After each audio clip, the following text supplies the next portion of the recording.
ઓમ શ્રી ગણેશાય નમઃ. જય શ્રી કૃષ્ણ મિત્રો. દેવ ઉઠી એકાદશીની વ્રત કથા આપણે સાંભળીશું. ખૂબ જ પુણ્ય પ્રદાન કરનારી પાપ નાશીની આ વ્રત કથા છે.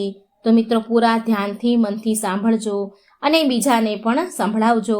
વિડીયો સારો લાગે તો લાઈક અને શેર કરજો અને આ ચેનલને સબસ્ક્રાઈબ કરવાનું ભૂલશો નહીં.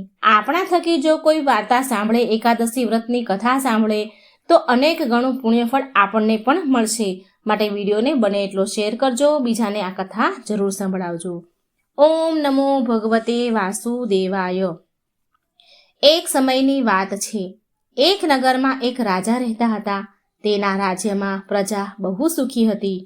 એકાદશીના દિવસે તેના રાજ્યમાં કોઈ પણ અન્ન ગ્રહણ ન કરતું અને ના અન્નને વેચતા હતા. બધાને જ ફળાહાર કરવાનું હોય એવું એ રાજ્યમાં એવા નિયમ હતા. બધા જ એકાદશીના દિવસે ફળાહાર કરે. એકવાર ભગવાન શ્રી હરિ વિષ્ણુને રાજાની પરીક્ષા લેવાનો વિચાર આવ્યો. તો ભગવાને પરીક્ષા લેવાનો વિચાર કર્યો ત્યારે ભગવાન શ્રી હરિ વિષ્ણુએ એક સુંદર સ્ત્રીનું રૂપ ધારણ કરીને રસ્તા ઉપર રોડ પર બેસી ગયા. જ્યારે રાજા ત્યાં રસ્તામાંથી બાજુમાંથી પસાર થયા તો તેણે આ ભગવાન બનેલી સ્ત્રીને જોઈ. તેની સુંદરતા એટલી બધી હતી કે સુંદરતાને જોઈને રાજા તો ચકિત રહી ગયો. રાજાએ એને પૂછ્યું, હે સુંદરી, તું કોણ છે અને આવી રીતે અહીં રસ્તા વચ્ચે કેમ બેઠી છે? ત્યારે એ સુંદર સ્ત્રીએ જવાબ આપ્યો. એ ભગવાન બનેલા હતા. એ બોલ્યા કે હું બેસહારા છું. મારું આ દુનિયામાં કોઈ નથી. હું કોનાથી સહાયતા માંગુ? રાજા તો પહેલેથી જ એ સ્ત્રીના રૂપમાં મોહી ગયા હતા. એણે એ સુંદર સ્ત્રીને કહ્યું, તું મારી સાથે મારા મહેલમાં ચાલ અને મારી રાણી બનીને રહે. આ સાંભળીને સુંદર સ્ત્રી બોલી કે હું તમારી વાત માની લઉં, પણ તમારે આ રાજ્યનો અધિકાર મને આપવો પડશે. રાજ્ય પર મારો પૂરો અધિકાર હશે અને હું જે પણ બનાવું એ તમારે ભોજન ખાવું પડશે. રાજા તો એના રૂપમાં મોહિત થઈ ગયા. માટે એણે એ સુંદર સ્ત્રીની ભગવાન બનેલા હતા તેની બધી જ વાત સ્વીકાર કરી લીધી અને એ સ્ત્રીને તેના મહેલમાં લઈ ગયા અને તેની સાથે વિવાહ કરી લીધા. તેને રાણી બનાવી લીધી. બીજા દિવસે દેવ ઉઠી એકાદશી હતી. તો એ સુંદર સ્ત્રીએ બધાને આદેશ આપ્યો કે બજારમાં રોજની જેમ અન્ન વેચવામાં આવે. તેણે મહેલમાં માંસાહારી ભોજન બનાવડાવ્યું તથા રાજાને ખાવા માટે કહ્યું. આ બધું જોઈ રાજા કહે છે કે હે રાણી, આજે દેવ ઉઠી એકાદશી છે. હું તો માત્ર આજે ફળાહાર જ કરું છું, ફરાળ જ કરું છું. ત્યારે એ સુંદર સ્ત્રી બનેલા ભગવાને તેની શરતો બધી યાદ અપાવી અને કહ્યું કે આ જમવાનું તો તમારે જમવું જ પડશે, નહીં તો હું તમારા મોટા રાજકુમારનું માથું કપાવી દઈશ. આ સાંભળીને રાજા તો ઘણો દુઃખી થયો અને તેણે આ બધી જ વાત તેની મોટી રાણીને કહી. તો મોટી રાણી બોલી કે મહારાજ, ધર્મ ન છોડો, મોટા રાજકુમારની બલિ આપી દો. દીકરો તો ફરી મળી જશે પણ ધર્મ ફરી નહીં મળે. આમ કહીને મોટી રાણી રડવા લાગી. એટલામાં તો મોટો રાજકુમાર ત્યાં આવી ગયો. માની આંખમાં આંસુ જોઈને રાજકુમારે તેની માના રડવાનું કારણ પૂછ્યું. ત્યારે મોટી રાણીએ રાજકુમારને બધી જ વાત કહી. પછી રાજકુમાર બોલ્યો, હું મારું માથું કપાવવા તૈયાર છું પિતાજી. ધર્મની રક્ષા જરૂર થશે. રાજા દુઃખી મનથી રાજકુમારનું માથું કપાવવા માટે તૈયાર થઈ ગયા.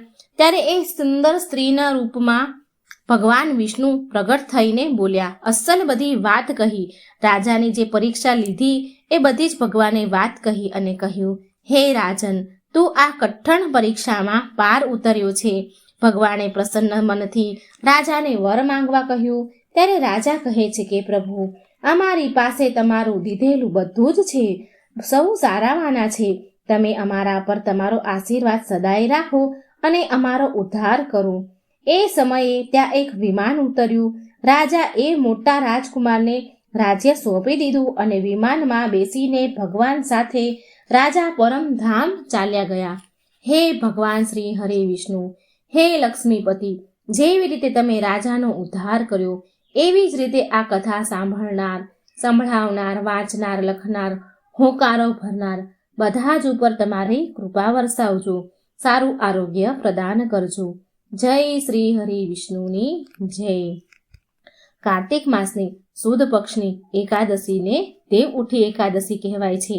દેવ ઉઠી એકાદશીએ ભગવાન વિષ્ણુ ક્ષીરસાગરમાં 4 મહિના શયન પછી જાગે છે એવી માન્યતા છે કે અષાઢ મહિનાની એકાદશીએ દેવશયની એકાદશી હોય છે, જ્યારે ભગવાન શ્રી હરિ બધા દેવી દેવતા સાથે ક્ષીરસાગરમાં 4 મહિનાના શયન માટે ચાલ્યા જાય છે અને આ 4 મહિના દરમિયાન કોઈ પણ શુભ કાર્ય થતા નથી. દેવ ઉઠી એકાદશીએ ભગવાન વિષ્ણુના જાગવાના સાથે જ માંગલિક અને શુભ કાર્યની શરૂઆત થાય છે. દેવ ઉઠી એકાદશીએ તુલસી વિવાહના નામથી પણ ઓળખાય છે. દેવ ઉઠી એકાદશીના દિવસે તુલસી વિવાહ થાય છે અને લગ્ન વિવાહનો શુભ આરંભ થાય છે. સૌથી પહેલા તુલસી માતાની પૂજા થાય છે, પછી ધૂમધામથી તુલસી વિવાહનું આયોજન થાય છે. તુલસીજીના વિવાહ શાલિગ્રામ સાથે કરવામાં આવે છે. શાલિગ્રામ ભગવાન વિષ્ણુનું જ રૂપ છે. જો કોઈ વ્યક્તિને ઘરે દીકરી નથી તો એ તુલસી વિવાહ કરીને જીવનમાં કન્યાદાનનું સુખ પુણ્ય મેળવી શકે છે. તુલસી પૂજા માટે સવારે નાહી ધોઈને તુલસીજીને જળ ચડાવવું, ત્યાર પછી તુલસીજીને લાલ ચુંદડી, સિંદૂર અને હળદર ચડાવવી જોઈએ. ત્યાર પછી તુલસીજીને દૂધ અર્પણ કરવું, પછી ઘીનો દીવો કરવો, પછી અગરબત્તી કરવી, તુલસીજીની આરતી કરવી જોઈએ. ત્યારબાદ તુલસીજીને સુખ સમૃદ્ધિ બનાવી રાખવાની પ્રાર્થના કરવી જોઈએ. દેવ ઉઠી એકાદશી વિશે કહેવાય છે કે આજના દિવસે રાત્રે જાગરણ કરવું જોઈએ અને ઉપવાસ કરવો જોઈએ.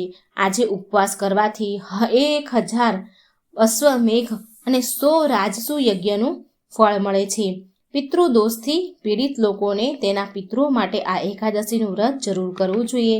આ દિવસે વિધિ વિધાનથી પૂજા કરવી લાભદાયક સાબિત થાય છે અને જીવનમાં અંતમાં મોક્ષની પ્રાપ્તિ થાય છે.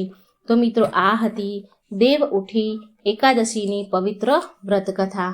વિડીયો સારો લાગે તો લાઇક શેર કરવાનું ભૂલશો નહીં. ચેનલને સબસ્ક્રાઈબ કરી ભગવાનનું નામ કોમેન્ટ બોક્સમાં જરૂર લખી દેજો. જય શ્રી કૃષ્ણ. રાધે રાધે. Thank you.